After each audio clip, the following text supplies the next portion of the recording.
नमस्कार, मैं हूं प्रियंका और आप देख रहे हैं राष्ट्रीय जगत विजन न्यूज। नई दिल्ली में आज कांग्रेस के वरिष्ठ नेता और लोकसभा में नेता प्रतिपक्ष राहुल गांधी ने देश भर के आदिवासी समुदाय से जुड़े कांग्रेस नेताओं और विधायकों के साथ एक अहम बैठक की।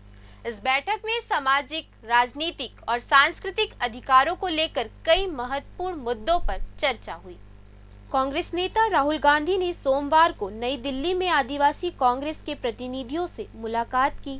इस महत्वपूर्ण बैठक में छत्तीसगढ़ सहित देश के विभिन्न हिस्सों से आए आदिवासी विधायक और नेता मौजूद रहे।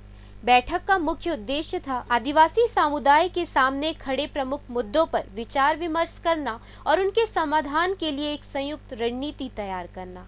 बैठक में छत्तीसगढ़ के प्रदेश कांग्रेस अध्यक्ष दीपक बैज, पूर्व मंत्री अमरजीत भगत, पूर्व प्रदेश अध्यक्ष मोहन मरकाम, अनिला भेड़िया, फूलो देवी नेताम और अन्य प्रमुख नेता मौजूद रहे। इन सभी नेताओं ने राहुल गांधी के सामने जमीन, जल, जंगल और शिक्षा से जुड़े मुद्दों को प्रमुखता से रखा और आदिवासी समुदाय के अधिकारों की सुरक्षा की मांग की।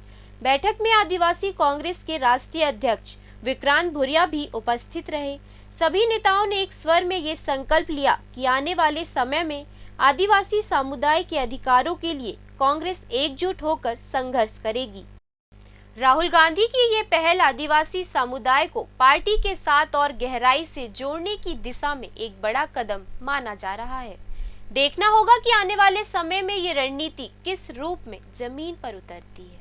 फिलहाल इस खबर में इतना ही। देश प्रदेश की खबरों से अपडेटेड रहने के लिए हमारे चैनल को सब्सक्राइब करें। नए खबरों के नोटिफिकेशन के लिए बेल आइकॉन जरूर दबाएं। नमस्कार।